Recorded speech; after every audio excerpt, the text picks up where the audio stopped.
Ambassador Hua, thank you very much for joining us today. Thank you for having me. Now, the aim of Donald Trump's travel ban, as it says, was to protect the nation from foreign terrorist entry into the United States. Do you think the act of the United States of putting Iran on the list of the 7 countries is an act of provocation? Iran has been labeled a terrorist country since the revolution in 1979.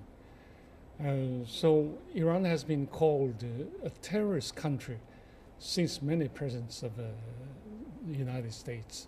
So I think it's easy for Donald Trump to call Iran a terrorist country. Again, of course, the hostility of the Congress, U.S. Congress against Iran is very strong, and public opinion of the United society is also quite strong because Iran has been deeply demonized in public opinion in the United States. So I think Iran has been listed into the 7 countries, terrorist countries. The reasons that Donald Trump still he's considering or listing Iran among the terrorist country in the Middle East. And one of the reasons that the United States labeled Iran a terrorist country is because of the Iranian support of Lebanese Hezbollah, which has been labeled a terrorist group in the United States too. But actually, Iran has been the safest countries in the Middle East. And actually, Iran has not been engaged with any terrorist activities. So I think it's a deliberate provocation against Iran. And Iran has reacted very strongly. We're going to talk about the reaction in just a moment. But just in case this travel ban, which is right now frozen, just in case it does get the go-ahead, how is it going to affect Iran in a negative way? Is it going to have a big negative impact, you think? Yes, there is a big phenomenon in the U.S. and Iran relationship. Iran and the United States have had no diplomatic relations with each other. But in spite of this, millions of Iranians are living in the United States, studying there, or doing business, or traveling there. And today, you see in Iran, almost many families have their children studying in the United States. So this will heavily affect many Iranian families who have their children studying there or traveling there. Yeah, I would imagine that this is also going to play very negatively in the Iranian people's perception and expectations from the American people and the American government, especially after the conclusion of the Iran deal.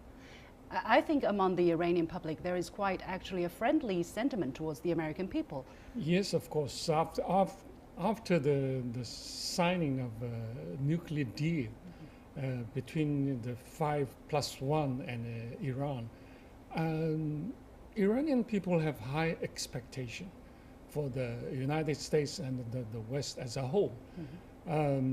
They expected the East relation with United States, with European countries, and have more trade and, of course, better life in Iran. But this new act of Donald Trump, the presidency, I think will very negative affections on Iran and the public opinion about the United States. Let's talk about Iran's reaction towards the travel ban in the immediate aftermath after the travel ban was announced on February the 5th. The Iranian Foreign Ministry said they were going to deny visa to U.S. wrestlers who were expected to attend the Freestyle World Cup competition in Iran, but later they changed their policy and decided to allow these wrestlers to come. Why do you think Iran reversed its decision? Yes, the relation with the United States has been always a very controversial issue in Iran. And although many people, they're expecting better relationship with U.S. and have their children to study in the United States and more trade and more open society, but still there are strong opinions against the United States. The United States is still called or labeled a great Satan in Iran. And then many people in Iran still think the United States is the #1 enemy for Iran. Let's talk about the missile tests and the sanctions. We know things were developing very fast, right? Donald Trump issued the travel ban, and immediately the next day, Iran test-fired missiles. And then the next day, the United States, Iran violated the Iranian deal, and Iran test-fired another missile, and then back and forth.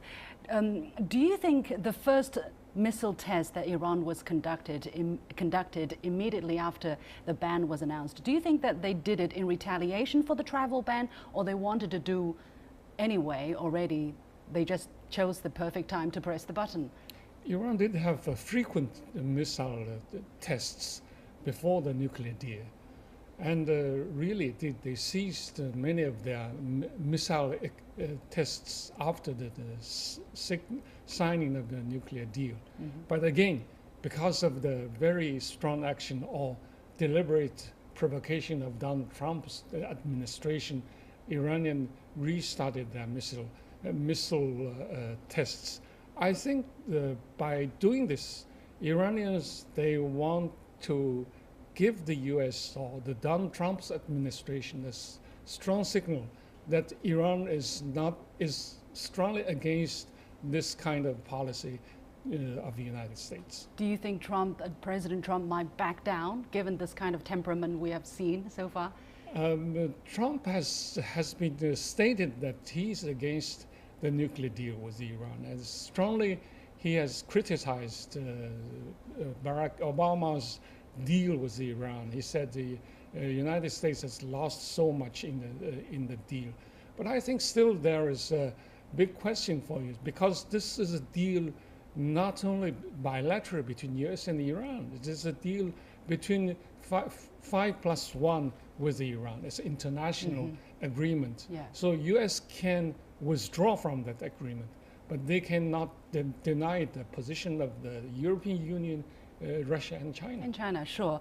Now, there's been a dispute between the United States and Iran as to whether the firing of the ballistic missiles has violated the Iranian deal. Of course, the Trump administration says Iran violated, Iran says it didn't. How can we judge that? The nuclear deal actually is a deal of nuclear issue. Nothing has been mentioned about the Iranians' missile test. Of course, there is an article, Iran's ban should be banned from any kind of missile tests carrying nuclear warhead. But this time the nuclear test is without nuclear warhead. So I think Iran is entitled to have this kind of missile tests. What about the new sanctions that the U.S. Treasury Department has rolled out? This time, these sanctions are targeting 25 individuals and companies, including Chinese companies and Chinese individuals. But in the first place, do you think the U.S. has the right to do these?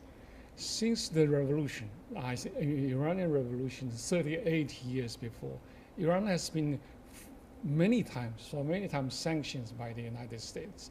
Iran still is sanctioned for many things. Many Iran's assets has been frozen in the United States, American banks. So actually, Iranians has got used of the U.S. sanctions. Many times Iran has been sanctioned.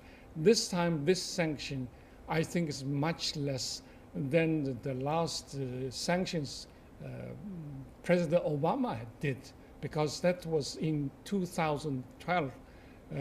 President Obama issued the sanction against Iran. It's a bilateral trade, and Iran's currency exchange has been stopped. But this time is much less than you think it's last much day. less. But however, it seems that the fact that the 2 Chinese companies and 3 Chinese people have been on the sanction list and have been put on the sanction list, and this is causing protest from China's Ministry of Foreign Affairs. For instance, spokesman Lu Kang said Beijing has lodged a protest to Washington, saying the sanctions are not helpful in promoting mutual trust.